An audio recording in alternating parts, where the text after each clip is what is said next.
que é o texto de Romanos 1:17.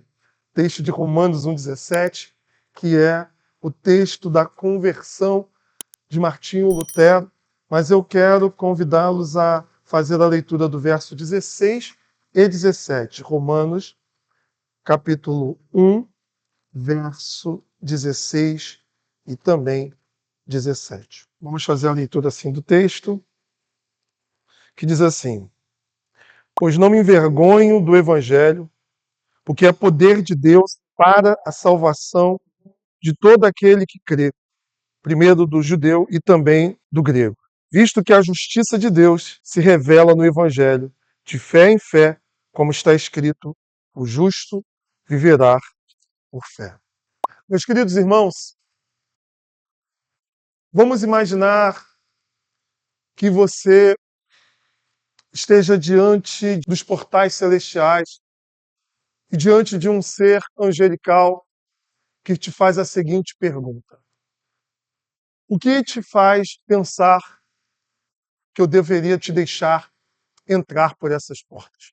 Por que razão ou por que motivo eu deveria te deixar entrar por essas portas?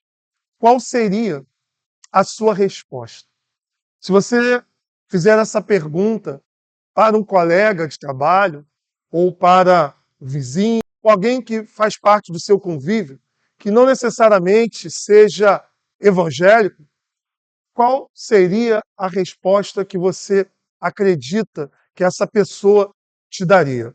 Certamente, eu acredito que a maioria responderia da seguinte maneira: porque eu sou uma pessoa boa, porque eu nunca matei, porque eu nunca furtei, porque eu nunca me deitei com a mulher do próximo, porque eu até frequento a missa ou frequento os cultos, eu até sou uma pessoa religiosa.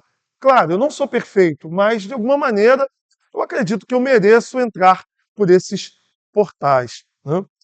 Meus queridos irmãos, a maioria responderia alguma coisa fundamentada numa justiça própria ou nas suas boas ações ou boas obras.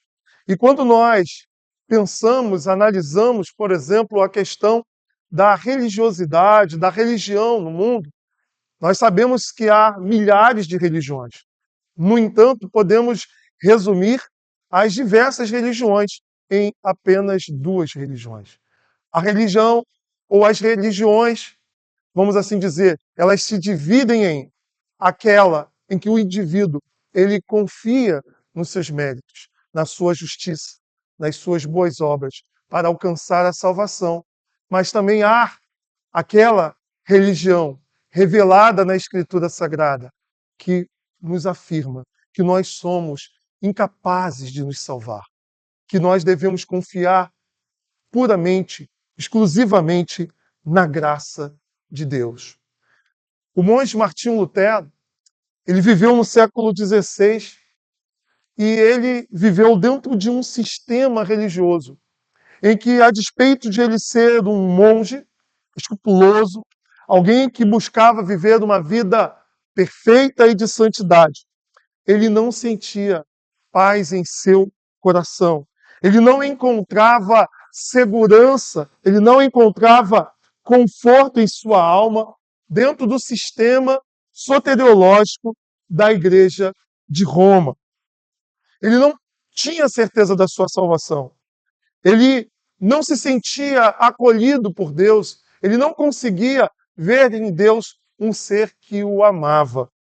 Ora, a carta que nós lemos aqui, a porção do capítulo 1, verso 16 e 17, é uma carta de grande importância para nós, principalmente de tradição reformada, porque trata-se exatamente do texto que levou o monge Martinho Lutero, ou o ex-monge, à sua experiência de conversão.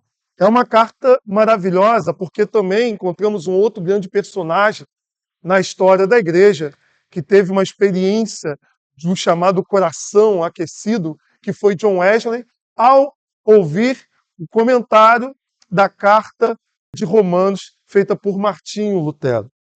Vamos falar um pouquinho sobre o pano de fundo do texto que nós acabamos de ler, para que possamos entender o versículo 16 e 17 e extrair daqui algumas lições para a nossa vida como cristão de tradição reformada. Há um comentarista bíblico chamado John Murray, que ele vai nos dizer que a Igreja de Roma, ou seja, a Igreja, não a Igreja Católica Apostólica Romana, mas a Igreja para onde foi endereçada a carta, certamente ela não foi estabelecida pelo trabalho ou pela atividade missionária do apóstolo Paulo. Isso porque o apóstolo Paulo, lá no capítulo 15, no verso 20, ele vai dizer que ele não edificava sobre fundamento alheio. Ou seja, é bem possível que a igreja de Roma ela não tenha sido nem fundada por Paulo e nem por nenhum outro apóstolo. Muitos católicos afirmam que tanto Paulo quanto Pedro foram os fundadores da igreja. Porém, a maioria dos comentaristas, e até pelo próprio texto você vai perceber que a igreja ela foi possivelmente fundada por uma pessoa desconhecida. Muitos vão dizer que possivelmente por alguém que esteve por ocasião de Pentecoste em Jerusalém, ouviu o sermão de Pedro lá em Atos capítulo 2 e ao regressar para a sua terra, para Roma, começou um trabalho. Então é possível, como alguns comentaristas vão dizer, do próprio John Murray, que a igreja de Roma ela é fruto, possivelmente, de algum irmão que esteve em Jerusalém, que se converteu na pregação de Pedro e, ao regressar para Roma, iniciou um trabalho. E Paulo ele manifesta aqui na carta, ele demonstra que ele não esteve com os irmãos de Roma e que ele queria estar com os irmãos de Roma para compartilhar, para de alguma maneira falar do seu evangelho e buscar através dos irmãos de Roma uma parceria para estender o seu trabalho.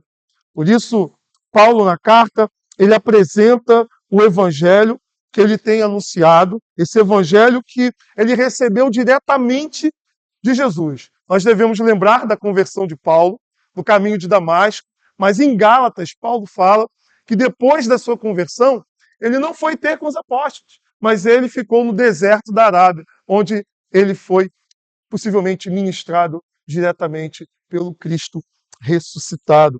É interessante nós observarmos, então, que a carta ela é endereçada à Igreja de Roma, mas ela é diferente, por exemplo, da carta à Igreja de Corinto, carta aos Gálatas, pois são cartas que vão trabalhar questões extremamente pontuais. A carta aos Romanos não. É um verdadeiro tratado teológico.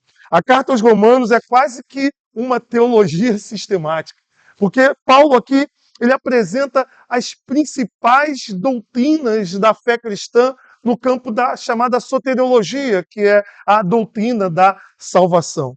Você vai encontrar Paulo, por exemplo, falando da depravação total, ou seja, do estado da humanidade sem Deus. Você vai encontrar Paulo falando da doutrina da justificação, que nós vamos ver aqui esta noite. Você vai ver Paulo tratando da santificação, da união com Cristo, da relação entre judeus e gentios no plano da redenção. Assim como também você vê Paulo trabalhando questões mais práticas da vida da igreja, como a relação do crente com Deus no culto, como a relação entre os irmãos, como a relação do crente com os de fora, como a relação do crente com as autoridades. Podemos, assim, então, dividir a carta de uma forma mais resumida em duas partes. A primeira que vai do capítulo 1 até o capítulo de número 11, onde Paulo vai apresentar a grande teologia, onde Paulo vai apresentar toda essa estrutura teológica que eu acabei de falar para vocês. Mas do capítulo 12 em diante, até o 16, você vê Paulo dizendo, portanto, ou seja, ele linka aquilo que já foi falado de doutrina, de teologia, e ele exorta a igreja a viver conforme aquilo que ele acabou de apresentar. Então podemos dividir a carta em duas partes. Uma parte teórica, teológica, que é o capítulo 1 ao 11, e outra parte prática, que é do capítulo 12 ao capítulo 16. É interessante nós observarmos que o verso 16 que foi lido, ele vai aqui, de alguma maneira, nos apresentar um mini resumo daquilo que vai ser abordado na carta. Olha, por exemplo, o que o texto diz: pois não me envergonho do Evangelho, porque é poder de Deus para a salvação de todo aquele que crê, primeiro do judeu, também do grego. Aqui nós vamos encontrar que o que Paulo vai nos apresentar ao longo da carta é a justiça de Deus, tanto relacionada com o judeu, como também o gentio. E é interessante pensar que a igreja que Paulo endereça, então, a carta aos Romanos, ela é uma comunidade composta de judeus, aqueles que foram os que receberam a revelação do Deus conforme Moisés nos apresenta no Pentateuco e por toda a Escritura, mas também do gentio, que não tinha revelação especial de Deus. Então, como que essa igreja que nasceu, que é composta de judeu e gentio, e possivelmente a igreja tinha mais gentios do que judeus, como que eles deveriam se relacionar? Como que eles deveriam olhar para o modo de Deus operar o plano de redenção na humanidade? E aqui nós vamos ver, então, o apóstolo Paulo, ao longo da carta, principalmente no capítulo 9, 10 e 11, abordando como que Deus ele trabalha na salvação, tanto dos judeus como também dos gentios. E ainda falando sobre a fala de Paulo, no verso 16, quando ele diz, pois não me envergonho do Evangelho, R.S. Sproul ele vai nos dizer algo que nos chama aqui a atenção. Ele nos diz que o Evangelho, embora o Evangelho seja loucura para os instruídos e a cruz pareça fraqueza em contraste com o poder de Roma, Paulo vê sua mensagem como sabedoria e poder de Deus.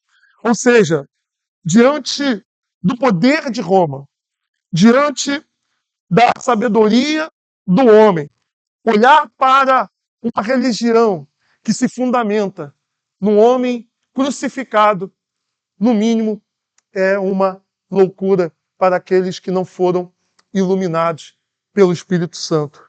E diante, talvez, de uma intimidação de anunciar o Evangelho para os romanos, porque essa era a intenção de Paulo, apresentar a sua mensagem, apresentar o seu evangelho para a igreja de Roma, a fim de que a igreja de Roma pudesse, de repente, cooperar com o trabalho missionário de Paulo. O que a gente geralmente vê quando missionários vão nas igrejas apresentando o seu trabalho para que a igreja possa, assim, então, apoiá-lo na expansão da mensagem do reino. Paulo escreve a carta para uma igreja que ele não plantou, que ele não conhecia todos os irmãos pessoalmente, mas alguns irmãos, e ele, através dessa carta, ele tinha a intenção de repente, essa igreja se tornar uma parceira do seu ministério. E ali, da cidade de Roma, Paulo ter a oportunidade, da capital do império, anunciar o evangelho. Um evangelho que ele diz ser o poder de Deus. Um evangelho que ele não se intimida diante de uma população que estava, de certa maneira, na vaidade de pertencer a um grandioso e poderoso império.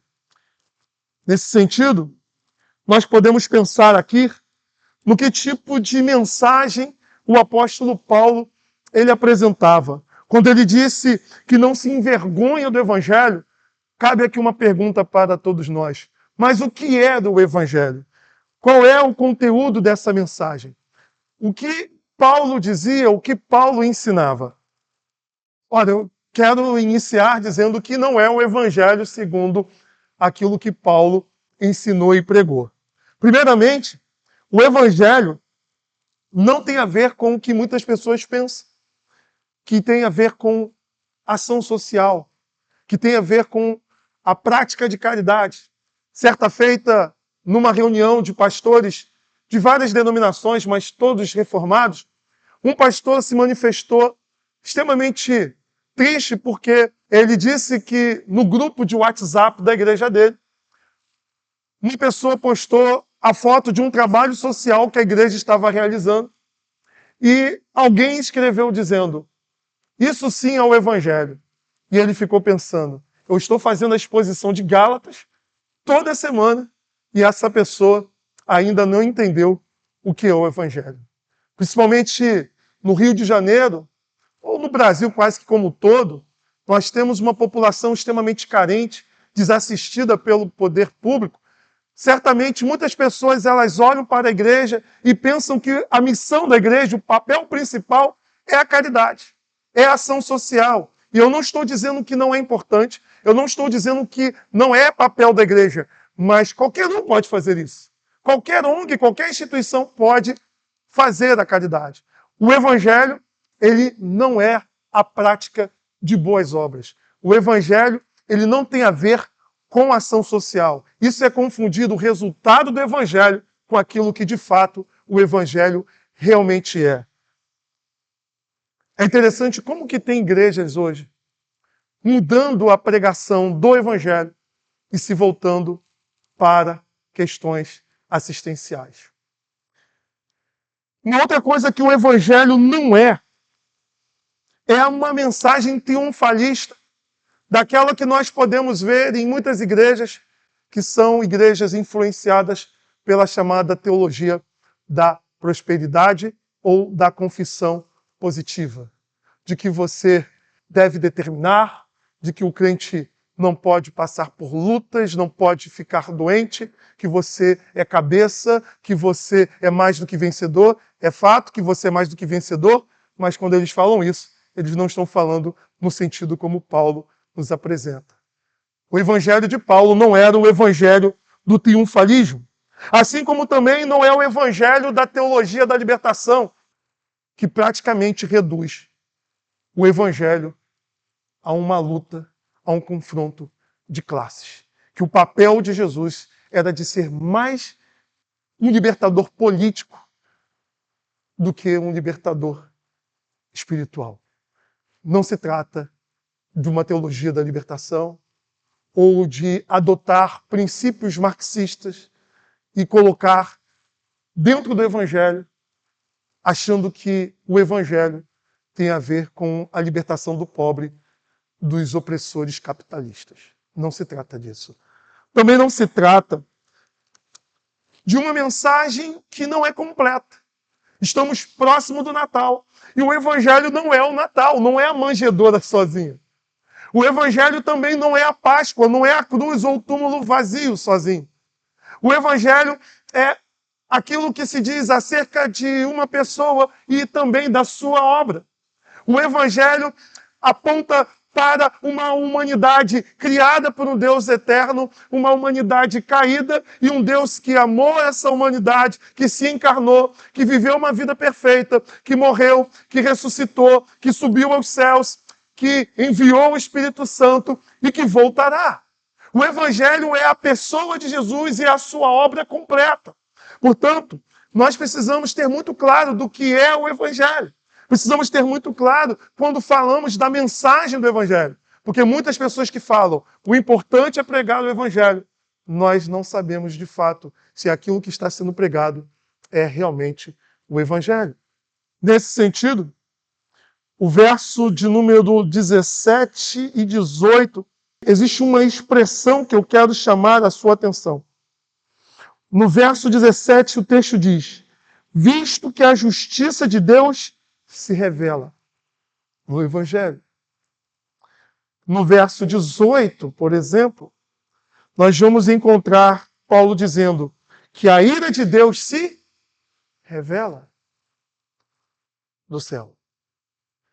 Há uma revelação da justiça de Deus no Evangelho, mas também há uma revelação da ira de Deus do céu. E como que Paulo aqui ele está trabalhando?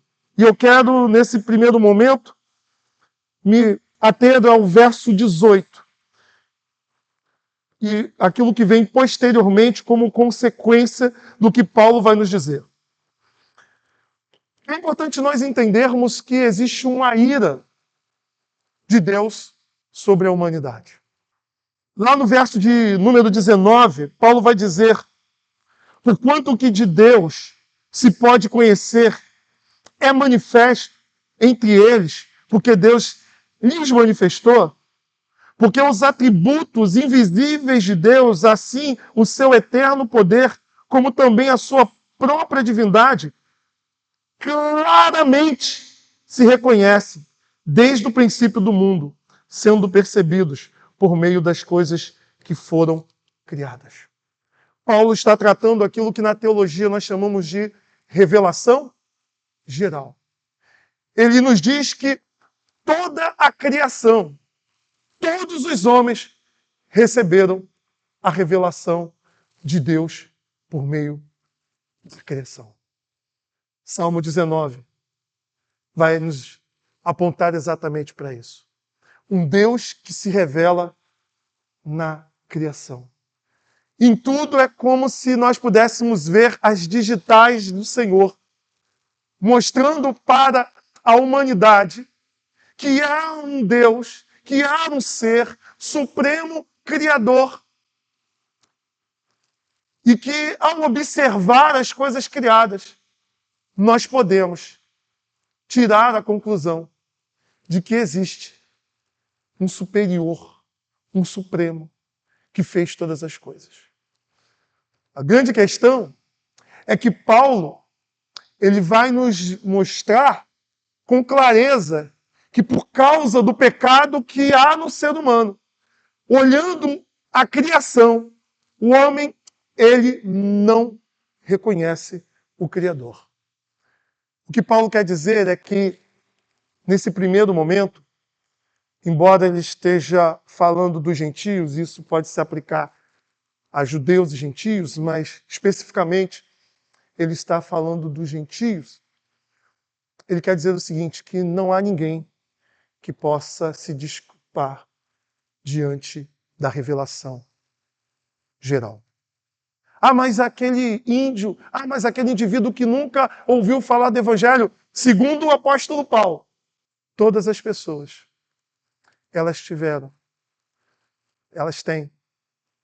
terão a revelação de Deus que se dá nas coisas criadas, mas elas preferem negar e, na maioria das vezes, adorar a criatura no lugar do Criador. E o que Paulo está aqui agora nos apresentando é o que podemos chamar de idolatria, que é exatamente você confundir a realidade com aquilo que aponta para a realidade. É simplesmente olhar para o sol, que é uma expressão de que há um ser que o criou, e adorá-lo como se ele fosse algo em si mesmo. E nesse sentido, nós vamos encontrar então o texto nos falando exatamente como o homem ele nega a revelação geral. O reformador João Calvino, ele vai falar sobre o sensus divinitatis, ou seja, o senso de Deus que todo ser humano tem. E isso está em conformidade com o texto de Eclesiastes, capítulo 3, verso 11, que vai dizer que Deus colocou no coração do homem a eternidade. Ou seja, você pode estudar em qualquer época, em qualquer lugar, você vai encontrar o homem em busca de algo que é maior do que ele mesmo. Em todas as culturas você vai encontrar o ser humano buscando ter uma experiência com o sagrado. Podem negar, podem falar o que quiser, mas você vai encontrar em todas as culturas, em todas as épocas, o homem querendo ter uma relação com algo que vai para além da materialidade. E quando o homem ele nega a revelação do único Deus, daquele que é criador, ele de alguma maneira vai substituir esse Criador com alguém ou alguma coisa em seu coração. E isso é idolatria. É atribuir infinitude àquilo que é finito. É atribuir a alguém ou a alguma coisa o que somente Deus pode fazer pelo homem. E nesse sentido, o que o texto vai nos mostrar é que o homem, ao negar o Criador, o homem, ao negar essa revelação, ele vai ter, assim então, da parte de Deus, como se Deus os entregasse às suas próprias paixões. Então você vai, ao observar o texto, perceber que do capítulo 19 ao 23, há uma questão relacionada à cognição, a entendimento, ao intelecto. O homem, ele observa a criação e ele não rende glórias ao Criador. Ele nega a revelação que se dá na criação. E Deus, assim então, do verso 24 a 26, os entrega às suas próprias paixões, os seus próprios sentimentos maculados pelo pecado. E do 27 ao 32, você vê Paulo falando da consequência desses corações marcados pelo pecado. Portanto, nega-se o Criador. Você precisa colocar alguma coisa no lugar. É a idolatria. Na idolatria, o que vem? As paixões. Muito parecido com a experiência do povo de Israel no deserto, lembra? Ao deixarem de adorar o Deus revelado a Moisés, o que eles fizeram? Um bezerro de ouro. E ao cultuar o ídolo, o que eles fizeram? Imoralidade. Ou seja, começa da cabeça, desce para o coração e se torna real através das ações. Eu sempre fiquei intrigado com o verso 27, porque aqui o texto ele faz uma denúncia a alguma coisa que é extremamente delicada hoje de se falar, que é a questão da homossexualidade. Eu sempre pensei, por que Paulo ele começa falando da negação de Deus, da idolatria, e depois ele fala da homossexualidade. E é interessante a gente pensar que Paulo, possivelmente, quando ele fala, ele está pensando nos romanos, porque eles eram idólatras. E a prática homossexual era uma coisa normal para os romanos, assim como também para os gregos.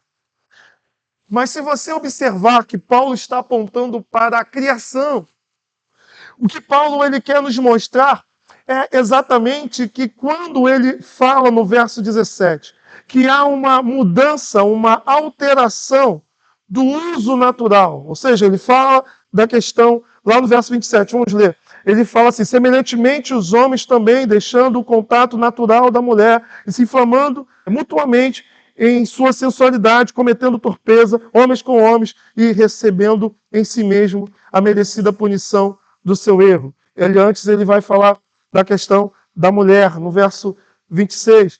O que nós percebemos aqui no texto? Nós percebemos que Paulo está querendo fazer com que o seu leitor ele lembre da ordem da criação.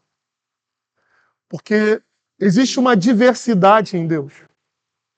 E quando nós pensamos na diversidade em Deus, nós precisamos entender que o homem é a imagem de Deus, é a imago Dei, é a imagem e semelhança de Deus, mas não necessariamente o homem do sexo masculino, mas a humanidade. Homem e mulher se complementam e eles revelam a imagem de Deus, que é um ser diverso, no sentido de que há não uma pluralidade de deuses, mas uma pluralidade de pessoas em Deus. Revela uma diversidade de atributos daquilo que aponta para o ser de Deus.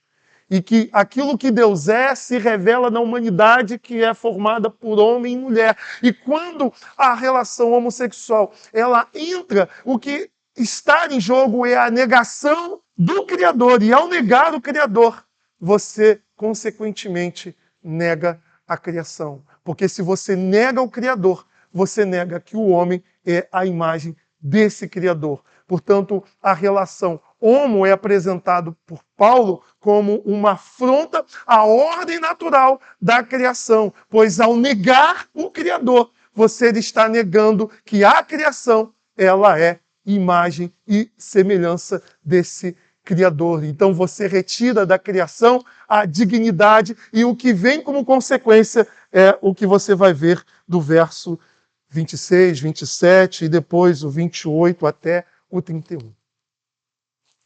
Me parece que Paulo pegou pesado com os gentios. Só que, na linguagem do reverendo Augusto Nicodemos, ele agora aponta a sua metralhadora acusatória para os judeus também. Ele mostra para os gentios, olha, vocês negaram o Criador na revelação geral. Vocês caíram na idolatria. Vocês foram entregues às suas paixões. Vocês manifestaram de forma pública a rebeldia contra a ordem natural do Criador ao cair no pecado da homossexualidade. E com isso vocês foram entregues às suas paixões de modo que vocês não conseguem mais identificar no outro a imagem do Deus revelado nas Escrituras. E é por isso que o homem ele acaba criando deuses para si mesmo. Deuses que revelam suas paixões. O paganismo ou qualquer religião que trabalha com deuses, nós podemos dizer que eles seguem uma ordem inversa de Gênesis. No princípio criou Deus o céu e a terra. E o homem é feito à imagem e semelhança de Deus. Mas no paganismo ou em qualquer outra religião em que não se cultua o Deus revelado nas Escrituras, os deuses que são feitos à imagem e semelhança dos homens. Percebe? Porque eles são frutos da imaginação, das paixões dos homens que já estão mergulhados e corrompidos em seus pecados. Porém, William Hendricks, ele, comentando agora sobre essa mudança de direção, ele vai exatamente dizer que os judeus eles se achavam justos aos seus próprios olhos, mas eles não poderiam escapar do juízo divino. Porque certamente, ao olhar para os romanos e todos aqueles que não eram de Israel, eles olhavam com um olhar de preconceito, com um olhar de que eles são imundos, que eles são impuros e que Deus não quer salvá-los. E agora nós precisamos entender que Paulo está trabalhando com uma igreja nova e nesta igreja existem judeus e existem gentios. E agora Paulo quer mostrar que esses judeus eles também são indesculpáveis. Porque do verso 17 ao verso 24, você vai ver que esses judeus, mesmo tendo a revelação especial, que é aquela revelação que Deus deu a Abraão, a Isaac, a Jacó, a Moisés, a Escritura Sagrada, eles foram incapazes de cumprir a exigência divina. Eles, mesmo tendo acesso à lei, aos mandamentos, eles falharam. É como se Paulo primeiramente chamasse os judeus e gentios para depor e Deus os declara culpados. Mas agora, Paulo ele quer explicar como que judeus e gentios podem se livrar dessa situação. Quando Paulo diz que os gentios ele têm a lei escrita nos corações, diferentemente do que muitos pensam, Paulo não está dizendo que há a possibilidade do homem se salvar pela obediência de uma lei escrita no coração. Mas o que Paulo está querendo dizer é que em alguns momentos você vai acertar, em outros momentos você vai errar, ou seja, você vai, de alguma forma, ser justificado em um ou outro ponto, mas você nunca conseguirá, de forma completa, obter uma justificação por meio das obras. Porque qual é o padrão? Qual é o nível? Onde está a régua divina para que o indivíduo possa ser salvo? Não é por baixo que é nivelado. É por cima. O padrão e a exigência divina para a salvação é ser perfeito. É claro que Paulo quer nos apresentar que há diferenças e graus de juízos. Porque há pessoas que pecam com maior entendimento e conhecimento. E há outros que pecam com menos. Mas todas as pessoas são pecadoras e são indesculpáveis diante de Deus. Seja por meio de uma revelação geral ou por uma revelação especial. Ninguém consegue se salvar. E aí então, Paulo deixa isso bem claro em Romanos 3, 23, quando ele diz que todos pecaram e carecem da glória de Deus. Ele não coloca nenhuma exceção. Nem mesmo Maria, conforme a tradição católica apostólica romana ensina, a doutrina da Imaculada Conceição, de que com vista no nascimento de Cristo, ela foi poupada de nascer com pecado original. Para a Igreja de Roma, Maria nasceu sem pecado e viveu sem pecado.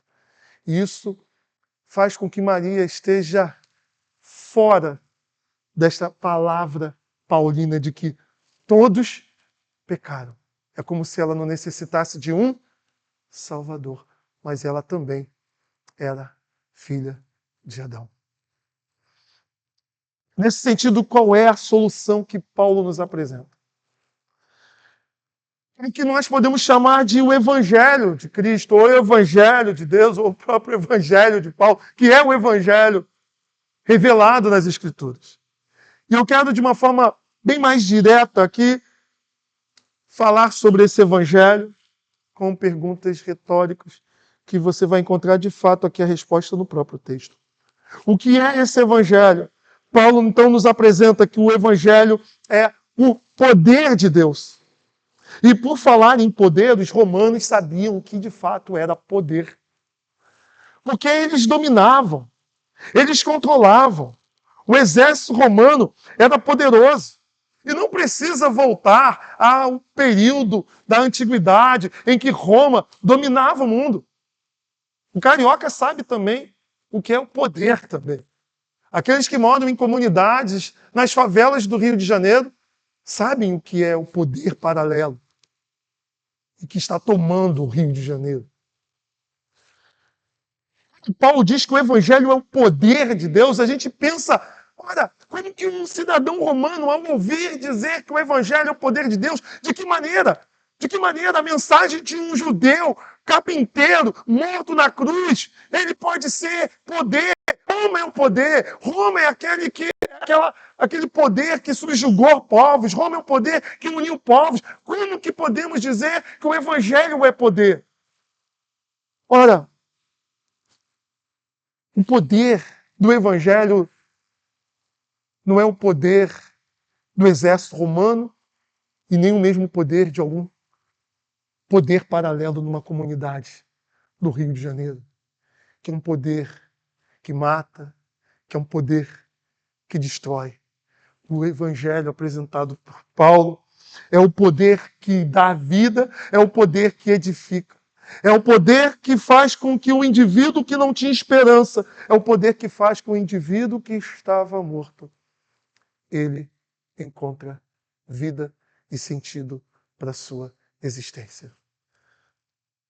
Trata-se de um poder que revela um dos grandes atributos de Deus, que é a onipotência.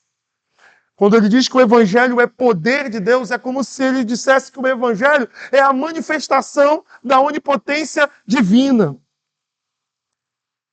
E aí nós podemos fazer uma segunda pergunta: para que serve esse poder? Ele é poder para a salvação. E salvar o homem do quê? Porque muitas das vezes nós vamos falar da mensagem do evangelho para alguém na rua. Alguém vai perguntar assim para você: tá, Jesus veio morrer para me salvar. Salvar de quê? Salvar do quê? Salvar de quem? Quando era novo e convertido, uma vez foi evangelizar uma pessoa, a pessoa falou: mas eu não pedi ele para morrer por mim, eu não pedi ele para me salvar, e veio salvar de quê? Então, aquele negócio de tem que falar de Jesus, tem que falar de Jesus, e quando a pessoa te faz algumas perguntas pontuais, você não sabe responder. É poder, irmãos, para a salvação do homem. E quando nós pensamos na salvação do homem, nós podemos pensar aqui tanto em aspectos negativos quanto aspectos positivos. É um poder que nos liberta do pecado. É um poder que nos liberta da ira divina. Porque nós não podemos esquecer que Paulo disse que Deus ele está irado com a humanidade. Porque ela teve a revelação de quem ele é e decidiu adorar a criação no lugar do Criador. Portanto, é um poder que nos livra da justiça de Deus. É um poder que nos concede, pensando na questão positiva da salvação, o perdão dos nossos pecados. É um poder que nos concede uma vida de santidade e uma comunhão eterna com esse Deus. Ele veio nos salvar do quê? Do pecado, da escravidão e da condenação eterna. E quando a gente pensa em condenação, nós estamos pensando na ira divina, e muitas pessoas pensam assim: ah, o inferno é, na verdade, a ausência de Deus. Eu entendo que não. O inferno não é a ausência de Deus, porque Deus ele vai estar sempre em todos os lugares. Não tem como haver algum lugar em que Deus não esteja presente. É claro que existe a qualidade dessa presença. O inferno é o lugar onde Deus não está presente com o seu amor e com a sua graça e sua misericórdia, mas com a sua justiça. É onde não há a face do cordeiro revelada, mas apenas do leão. E aí, quando a gente pensa na salvação, ela tem três facetas. Aquela que aponta para o passado, que é a libertação da culpa do pecado. Ela tem a ver com o presente, que é a libertação do poder do pecado. E ela tem a ver com o futuro, que é a libertação da presença do pecado. Deus nos salva da culpa, da escravidão, ou seja, do poder, e nos salvará um dia da presença. O Evangelho de Cristo é o quê? Poder de Deus. Poder para quê? Para salvar. Salvar quem? Judeus e gentios. Todos. Não estou aqui falando do universalismo. Tito 2:1 diz que, porquanto a graça de Deus se manifestou salvadora a todos os homens. Ou seja, a salvação ela não é apenas dos judeus. Ela se revelou inicialmente com os judeus. O próprio Jesus fala isso no diálogo com a mulher samaritana. Mas a salvação não é exclusiva de um povo. Portanto, não há lugar para acepção de pessoas na comunidade cristã, porque Deus salva judeus e gentios, homens e mulheres, ricos e pobres, negros e brancos. Ou seja, Deus salva todo tipo de gente, todo tipo de pessoa. Não é o universalismo que ensina que cada indivíduo será salvo, como um pastor famoso, há 2 meses atrás, revelou num podcast. Esse pastor disse assim: eu não acredito no inferno. Você teria coragem de colocar o seu filho num forno e deixá-lo assando? Esse é o Deus que muitos cristãos acreditam. Um Deus que coloca seus filhos num forno e deixa assar por toda a eternidade. Aí o apresentador disse: Mas o que é inferno para você? Inferno é quando você não vive aquilo pela qual você foi criado viver. Então você já experimenta o inferno aqui e agora, quando você simplesmente deixa de cumprir o propósito de Deus na sua existência. Ele disse no final que acredita que no final de tudo, todos serão salvos. Meus irmãos, o que Paulo nos revela é que a graça ela se manifestou salvadora a todos os homens, não a todos os indivíduos. Na pregação de Atos, capítulo 2, verso 17, quando ele fala do derramar do Espírito Santo segundo a profecia de Joel, ele disse que no último dia o Senhor haveria de derramar, nos últimos dias ele haveria de derramar sobre toda a carne o seu Espírito. O que ele quis dizer é que todo aquele que invocar o Senhor, independente de ser judeu ou gentio, alcançará a salvação. Por último, como que esse poder se manifesta? O próprio texto nos diz, através da fé, para a salvação de todo aquele que crer. Por meio da fé, e essa é a grande doutrina que foi redescoberta por Martinho Lutero, e que, segundo ele, é o fundamento da igreja sobre a qual ou a igreja cai ou a igreja fica de pé. Meus irmãos, na soteriologia da Igreja Católica Romana, ou seja, na doutrina da salvação da Igreja Católica Romana, a igreja ela é mediadora o tempo todo do indivíduo. Ele nasce, ele é batizado, ele recebe uma justificação, que para a Igreja Romana não é o mesmo que Lutero descobriu, mas se trata de uma graça que é infundida no indivíduo. Ou seja, ele passa a ser justo. E essa justificação, ela pode crescer, pode diminuir, pode perder e pode ser recuperada. Ou seja, quem é um santo na Igreja Católica Romana? É aquele indivíduo que chegou num status de não mais pecar, porque alcançou um grau de justiça. Portanto, se trata na Igreja Católica de o indivíduo receber uma justiça no batismo que ele pode avançar na perfeição dela.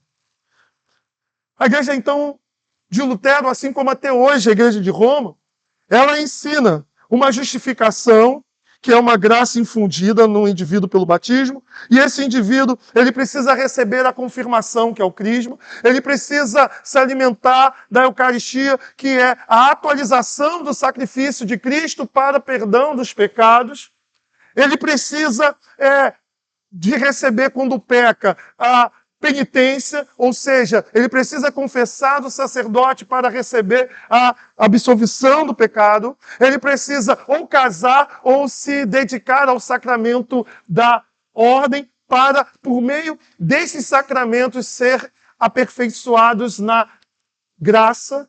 E mesmo depois de morto, ele precisa da igreja para orar pela alma dele, porque na Igreja Católica Apostólica Romana, a maioria das pessoas que morrem, eles acreditam que elas não vão para o céu, mas vão para o purgatório. E no purgatório, elas são purificadas do pecado por um fogo, e que esse tempo no purgatório pode se diminuir conforme as orações da igreja. É para isso que serve a missa do sétimo dia. Não é simplesmente um evento social para lembrar do morto, mas é para diminuir o tempo daquela pessoa no purgatório. E pode ser missa diária, quem tiver dinheiro pode pagar a missa todo mês. Isso é assim até hoje. Portanto, um católico apostólico romano raiz, ele nunca pode dizer, eu sou salvo em Jesus. Eu tenho um amigo que é uma pessoa muito piedosa, conversando com ele sobre a questão da justificação pela fé.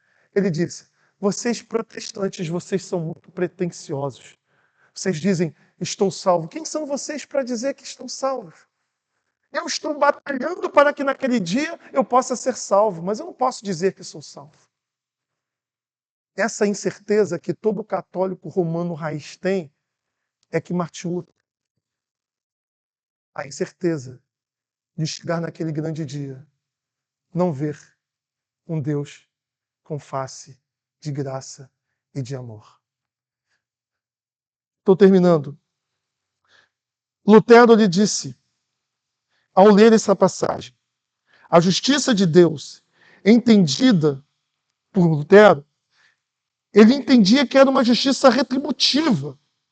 Ele dizia o seguinte, apesar de eu viver uma vida irrepreensível como monge, sentia que era um pecador, com uma consciência inquieta diante de Deus.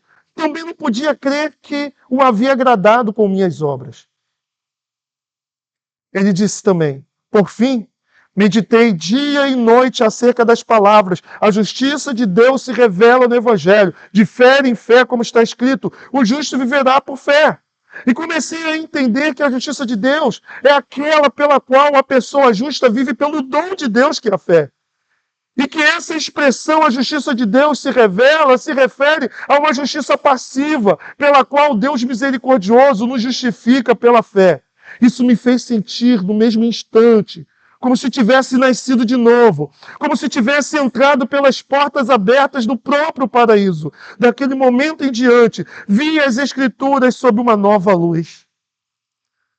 Isso nos faz lembrar, meus irmãos, daquela passagem do fariseu e do publicano. O fariseu batia no peito e se orgulhava das suas obras. O publicano, ele não ousava sequer olhar para o céu e dizia para que Deus fosse propício a ele. Quem saiu justificado? O publicano. E para ilustrar isso, Jesus usa as crianças como um exemplo do cidadão do reino dos céus. E muitas pessoas pensam que Jesus usa o exemplo das crianças porque as crianças são puras, porque as crianças são boas, porque as crianças elas nascem puras. Eu tenho um filho de 3 anos e eu sei muito bem que ele não é puro. Pode até não ter consciência que nós temos, mas ele mostra claramente que é filho de Adão. E quem tem filho sabe muito bem disso. Mas como que Jesus usa o exemplo das crianças? A criança não trabalha. A criança não faz nada. Mas ela é suprida em todas as suas necessidades. Ela confia plenamente no pai e na mãe. Assim, é o modo como Jesus compara aquele que recebe o reino de Deus, como alguém que não tem nada para oferecer e como uma criança é totalmente dependente dos cuidados divinos. Infelizmente, meu irmão, minha irmã, Roma se inclui como uma dessas falsas religiões que confia exatamente nas obras humanas para dar, assim então, mérito para que o indivíduo possa ser salvo. O reverendo Emílio ele vai nos dizer que a nossa boa notícia não é que você é especial, como os pregadores da autoajuda, mas de que Jesus Cristo é Senhor. William Hendricks vai nos dizer que fé é o tronco da árvore cujas raízes representam a graça e cujo fruto simbolizam as boas obras. Lutero descobriu que a justificação pela fé é uma declaração forense de que Deus olha para você e te tem como justo, independente dos seus pecados. Você, como aquele filho pródigo, você se arrepende. E você não apenas se arrepende, mas você coloca a sua fé e confiança de que Deus vai te aceitar, de que Deus vai te receber.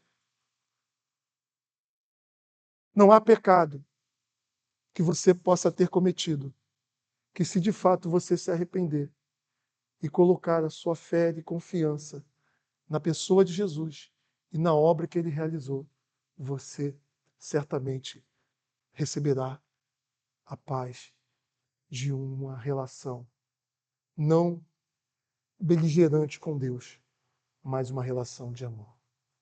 Justificado, pois, mediante a fé, temos o quê? Paz com Deus. E esse justo, justificado por Cristo Jesus, ele vive por fé. Não é que as boas obras não façam parte da vida do crente. Elas não servem como causa da salvação. mas elas evidenciam o fruto de uma verdadeira fé. Quem crê, vive conforme aquilo que se crê. Quando você diz amar alguém, você vive de acordo com o amor. Portanto, quem crê de verdade se entrega intelectualmente, afetivamente e também com todo o seu ser em obediência.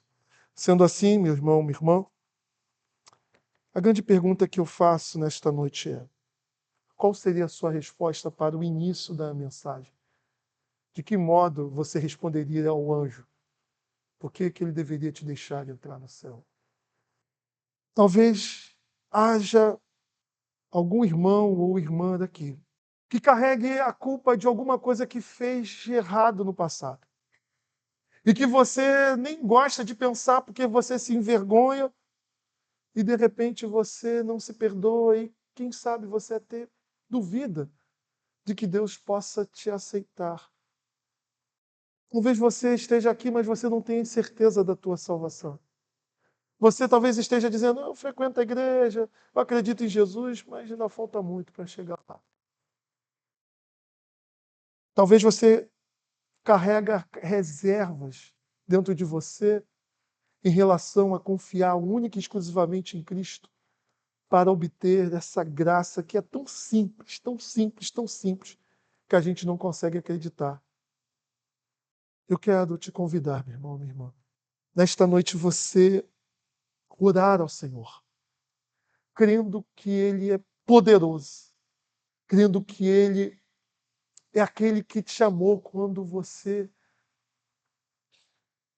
ainda era pecador e nada podia oferecer para Ele como uma moeda de troca para entrar no seu reino celestial. Deus, Ele não te ama mais ou te ama menos pelo que você faz. Ele decidiu te amar em Jesus. E a resposta a esse amor é uma vida de santidade não para chamar a atenção de Deus, mas como uma forma de gratidão por tudo aquilo que Ele fez por nós. Mas se você tem toda essa doutrina bem resolvida no seu coração, o meu convite é que você cresça em ações de graças por ter sido o objeto dessa graça que te salvou. E louve a Deus, porque na história Ele levantou homens e mulheres para resgatarem uma doutrina tão importante que fora perdida por muito tempo durante a Idade Média. Que Deus possa abençoá-los, que vocês possam desfrutar dessa paz no coração que somente a fé em Cristo Jesus pode dar.